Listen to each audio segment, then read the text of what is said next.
नमस्कार, मैं हूं कनिष्का। द सिनेमा शो के आज के एपिसोड में हम बताएंगे कि बाहुबली द एपिक को लेकर थिएटर मालिक श्योर क्यों नहीं है। शो में हम शाहरुख खान के बारे में, कंगना रनौत के नए बयान के बारे में बात करेंगे। साथ ही बताएंगे कि अक्षय कुमार कौन सी तेलुगु ब्लॉकबस्टर के हिंदी रीमेक में नजर आने वाले हैं। तो चलिए शुरू करते हैं आज की खबरों का सिलसिला। ब्रैड पिट की फिल्म F1 OTT पर आने वाली है। दी हॉलीवुड रिपोर्टर के मुताबिक ये 12 दिसंबर को एप्पल टीवी पर प्रीमियर होगी। जोसेफ कोसिन्स्की के डायरेक्शन में बनी ये फिल्म 27 जून को सिनेमाघरों में रिलीज हुई थी। वार्नर ब्रदर्स की इस साल की सेकंड हाईएस्ट ग्रॉसर फिल्म अ माइनक्राफ्ट मूवी का सीक्वल अनाउंस हो गया है।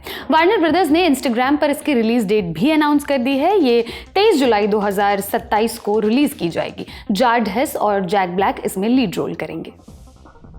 तेलुगु फिल्म संक्रांतिकी वस्तुनम साल की सबसे कमाऊ फिल्मों में से एक। खबर है कि इसकी हिंदी रीमेक बनने जा रही है।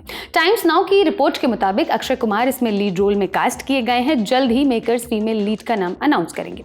संक्रांतिकी वस्तुनम को अनिल रविपुरी ने डायरेक्ट किया है, जबकि इसके हिंदी रीमेक के लिए अनीस बज़मी के नाम की चर्चा है। कांतारा 2 में राजा कुलशेखर का किरदार निभाने वाले गुलशन देवैया ने फिल्म की मेकिंग पर बात की।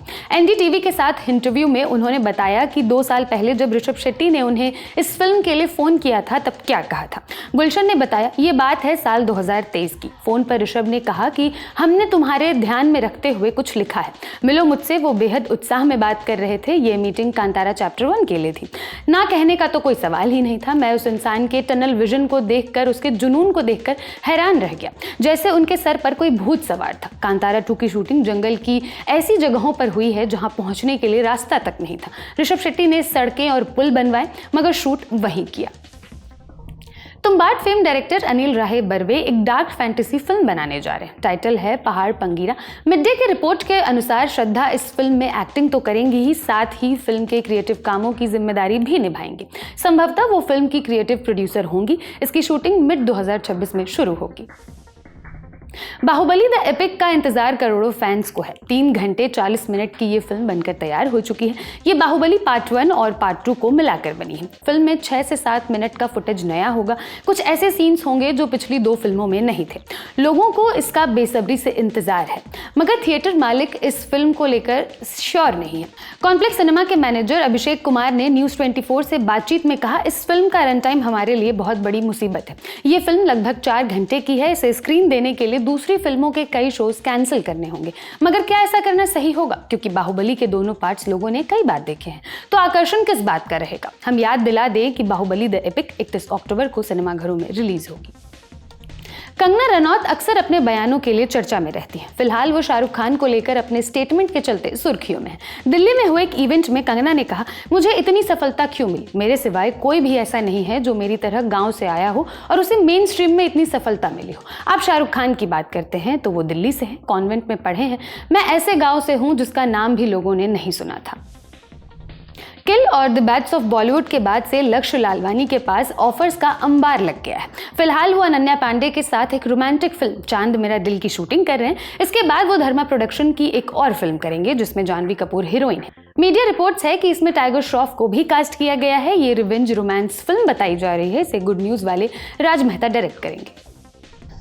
उन्नी मुकुंदन स्टारर मार्को के प्रोड्यूसर शरीफ मोहम्मद एक और खून खच्चर से भरी फिल्म बना रहे हैं। नाम है कट्टालन। एंटनी वर्गीस इसमें लीड रोल में है। फिल्म का पहला शेड्यूल थाईलैंड में शूट हो चुका है। ये मलयालम, हिंदी, तमिल, तेलुगु और कन्नड़ा में रिलीज की जाएगी। एबंडेंशिया एंटरटेनमेंट हनुमान पर AI जनरेटेड फिल्म बना रहा है। टाइटल है चिरंजीवी हनुमान द एटर्नल। खबर है कि इसे राजेश मापुष्कर डायरेक्ट करेंगे। मराठी फिल्म वेंटिलेटर के लिए उन्हें नेशनल अवार्ड दिया जा चुका है। फरारी की सवारी भी मापुष्कर ने बनाई थी। बहरहाल चिरंजीवी हनुमान अगले साल हनुमान जयंती पर रिलीज की जाएगी। समीर वानखेड़े बनाम शाहरुख खान मामले में अब रजत बेदी का नया बयान आया है। ANI से बातचीत में रजत ने कहा, समीर जी सरकार को रिप्रेजेंट करते हैं। आर्यन हमारा बच्चा है, मगर मैं कुछ नहीं कहूँगा। बात यह है कि सरकार अपना काम कर रही है, मगर आर्यन भी बच्चा है। वो अभी बड़ा हो रहा है। जो कुछ भी हुआ उसमें उसने एक बहुत बुरा दौर देखा है। मेरे पास कमेंट करने के लिहाज से बहुत कुछ नहीं है। मुझे लगता है कि उसने कुछ ज़्यादा ही कठिन दौर देखा है। चीज़ें इस तरह से नहीं घटनी चाहिए थी।